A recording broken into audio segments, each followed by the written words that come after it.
ഉത്തരവാദ ഭരണത്തിനെതിരായി തിരുവിതാംകൂറിലാകെ നടന്ന പ്രക്ഷോഭത്തിൻ്റെ ഭാഗമായി കൊല്ലം കൻ്റോൺമെൻറ്റ് മൈതാനത്ത് ഒരു പൊതുയോഗം സംഘടിപ്പിക്കാനുള്ള തീരുമാനം പോലീസ് വെടിവയ്പ്പിലും രണ്ടുപേരുടെ രക്തസാക്ഷിത്വത്തിലുമാണ് അവസാനിച്ചത്. കല്ലുമാല സമരത്തിനും കൻ്റോൺമെൻറ്റ്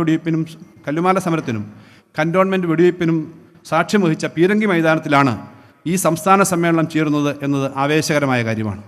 കർഷക മുന്നേറ്റമായി ഉയർന്നു വന്നതായിരുന്നു കടക്കൽ വിപ്ലവം. കടക്കൽ ചന്തയിലെ അന്യായ നികുതി പിരിവിനെതിരെ കർഷകർ നടത്തിയ ധർമ്മസമരം ഒടുവിൽ ഒരു വിപ്ലവമായി രൂപാന്തരപ്പെട്ടു.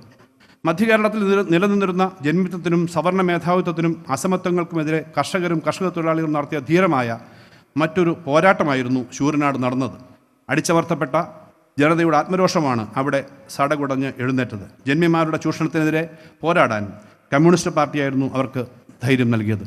ഈഴവ സമുദായ പരിഷ്കരണ നടപടികൾക്ക് തുടക്കമിട്ട 1905 കൊല്ലം വെള്ളമണലിലെ SNDP യോഗം സമ്മേളനം, പരവൂർ പൂതക്കുളത്ത് തൊഴിലാളി പ്രസ്ഥാനം കരുത്താർജിക്കുന്ന പുന്നേക്കുളം സംഭവം, കരിമണൽ തൊഴിലാളികളുടെ അവകാശ സമരങ്ങൾ, കൊല്ലം പട്ടണത്തെ ഉറപ്പിച്ച കോട്ടൺ മിൽ സമരം, AD കോട്ടൺ മില്ലും ചവറയിലെ AIMCയും തുറന്നു പ്രവർത്തിക്കണമെന്ന് ആവശ്യപ്പെട്ട് നടന്ന സമരത്തിൻ്റെ ഭാഗമായി കൊല്ലം ചവറ ലഹള, കശുവണ്ടി തൊഴിലാളികൾ തൊണ്ടുതല്ലുകയും കയറിയിരിക്കുകയും ചെയ്യുന്ന തൊഴിലാളികൾ തുടങ്ങിയുള്ള അവകാശങ്ങൾക്ക് വേണ്ടിയുള്ള പോരാട്ടങ്ങൾ, പത്തനാപുരത്തെ പ്രകമ്പനം കൊള്ളിച്ച കരിമ്പ് സമരം, 1969 ട്രാൻസ്പോർട്ട് സമരത്തിൻ്റെ ഭാഗമായി കൊട്ടാരക്കരയിൽ ജീവനക്കാർക്ക് നേരെയുണ്ടായ ക്രൂരമായ പോലീസ് ലോക്കപ്പ് മർദ്ദനം, അടിയന്തരാവസ്ഥ അറബിക്കടലിൽ എന്ന മുദ്രാവാക്യം ഉയർത്തി നടത്തിയ പ്രക്ഷോഭങ്ങളുടെ ഭാഗമായി പുനലൂരിൽ മാർച്ചിൽ പങ്കെടുത്ത അറസ്റ്റിലായി ക്രൂര ലോക്കപ്പ് മർദ്ദനത്തിനിരയായ 12 വനിതകൾ ഉൾപ്പെടെയുള്ള പ്രക്ഷോഭകാരികൾ, നിയമസഭയെ ഞെട്ടിച്ച കൊല്ലത്തെ പെൺപട, മിച്ചഭൂമി സമരം ഉൾപ്പെടെ വിവിധ ഭൂമി സമരങ്ങളിൽ പങ്കെടുത്ത ആയിരങ്ങൾ, തെന്മല ഡാം സമരം, 1948 കൊല്ലം SN കോളേജ് കേന്ദ്രീകരിച്ച് ആരംഭിച്ച ചരിത്രം കുറിച്ച വിദ്യാർത്ഥി പ്രക്ഷോഭം, കശുവണ്ടി മേഖലയിലും ഇതര പരമ്പരാഗത വ്യവസായ മേഖലയിലും നടന്ന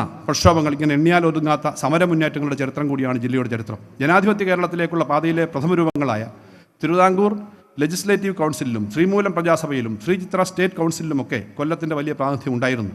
ഐക്യ കേരളത്തിൻ്റെ രാഷ്ട്രീയ സാമൂഹ്യ ഭരണമണ്ഡലങ്ങളിലെല്ലാം കൊല്ലം ജില്ലയ്ക്ക് മികച്ച പങ്കാളിത്തം ഉറപ്പാക്കാനായിട്ടുണ്ട്. കൊല്ലത്തെ തൊഴിലാളികളുടെ സംഘടനയായിരുന്ന കൊയിലോൺ ഫാക്ടറി വർക്കേഴ്സ് യൂണിയൻ്റെ ഓഫീസിൽ വെച്ചാണ് ഓടയിൽ നിന്നന്ന് കൃതി എഴുതാൻ P. കേശവദേവിന് പ്രചോദനം ലഭിച്ചത് എന്നുള്ളത് അഭിമാനകരമായ ഒരു ഓർമ്മയാണ്. വിഖ്യാത കാർട്ടൂണിസ്റ്റും പത്രപ്രവർത്തകനുമായ അബു എബ്രഹാം തൻ്റെ ബാല്യ കൗമാരങ്ങൾ ചെലവിട്ടത് അഷ്ടമുടിക്കായലിൻ്റെ തീരത്തായിരുന്നു. കേസരി ബാലകൃഷ്ണയുടെ കൗമാരകാലവും കൊല്ലത്തായിരുന്നു.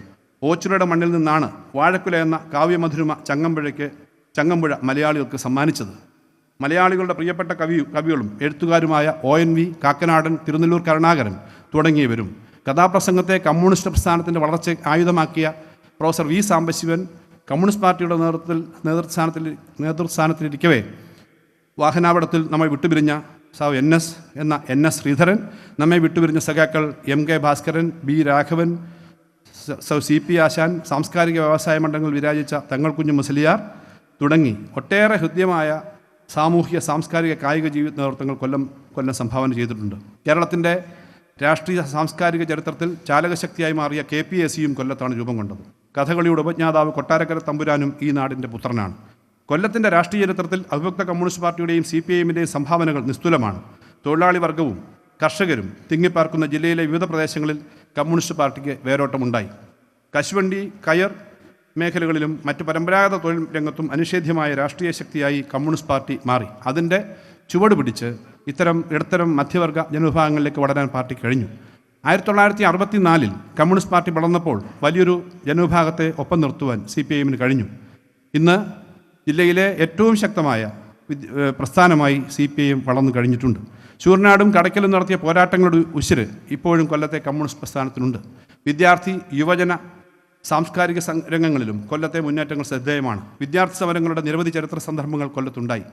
സർക്കാരുകളുടെ അനീതികൾക്കെതിരെ തിളച്ചു പറഞ്ഞ വിദ്യാർത്ഥി പ്രക്ഷോഭങ്ങൾ കൊല്ലം സൃഷ്ടിച്ചു. ഏറ്റവും ഒടുവിൽ കൊല്ലം കടൽ ഖനനത്തിന് നേരെ ഉയർന്നു വരുന്ന വലിയ സമരങ്ങളുടെ പോരാട്ട ഭൂമിയായി ഇപ്പോൾ കൊല്ലം മാറിക്കൊണ്ടിരിക്കുകയാണ്.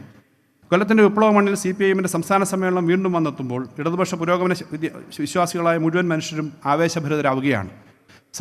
ഈ സമരരംഗത്ത് മാത്രമല്ല, കേരളത്തിലെ നിർണായകമായ ഇടപെടലുകളിൽ കൊല്ലത്തെ തൊഴിലാളികളും തൊഴിലാളി വർഗവും ഇടപെട്ടതിൻ്റെ നിരവധി അനുഭവങ്ങളുണ്ട്. പ്രളയകാലത്ത് മലയോര പ്രദേശങ്ങൾ ഉൾപ്പെടെ വെള്ളപ്പൊക്കമെന്ന മഹാദുരിതം വന്നപ്പോൾ ആദ്യമായി കടലിൽ ഓടിക്കുന്ന യാനങ്ങളുമായി ആ പ്രദേശങ്ങളിലേക്ക് ബഹുമാനപ്പെട്ട മുഖ്യമന്ത്രിയുടെ അഭ്യർത്ഥനയുടെ അടിസ്ഥാനത്തിൽ ഇവിടുന്ന് പോയത് കൊല്ലത്തെ മത്സ്യത്തൊഴിലാളികളായിരുന്നു എന്നുള്ളത് എടുത്തു പറയേണ്ട കാര്യമാണ്. ഈ നാട്ടിലെ കമ്മ്യൂണിസ്റ്റ് പ്രസ്ഥാനത്തിൻ്റെ വളർച്ചയ്ക്ക് സ്വന്തം ജീവൻ നൽകിയ ധീരരക്തസാക്ഷികളായ സഖാക്കൾ കോട്ടാത്തല സുരേന്ദ്രൻ, അബ്ദുൾ മജീദ്, തങ്ങൾ കുഞ്ഞ്, Ajay Prasad, MA Ashraf, KK Babu, Ochira Nooruddeen, Parameswaran, PR Ponnappan, സൗ ശ്രീകുമാർ, സുനിൽകുമാർ, വെളിയം കൊച്ചുകുട്ടൻ, പൊന്നപ്പൻ, മുഹമ്മദ് ഷരീഫ്, മുത്തുസ്വാമി, എഡ്വേർഡ്, ശ്രീരാജ്, മാർക്കോസ്, ഷീൻകുട്ടി, ജോണിക്കുട്ടി ചെറുവയ്ക്കൽ, മണിയൻ, ശൂർനാട്, ഭാസ്കരൻ എന്നിവരെയും ഈ അവസരത്തിൽ ഓർമ്മിക്കുകയാണ്. എക്കാലത്തും ചരിത്രപരവും സാമൂഹികമായ മുന്നേറ്റങ്ങൾക്ക് നേതൃത്വം കൊടുത്ത ഈ നഗരത്തിൽ നടക്കുന്ന സമ്മേളനത്തിൽ പങ്കെടുക്കുന്ന മുഴുവൻ പേരെയും സമ്മേളന സംഘാടക സമിതിക്ക് വേണ്ടി സ്വാഗതം ചെയ്യുക എന്നുള്ളതാണ് എൻ്റെ കർത്തവ്യം.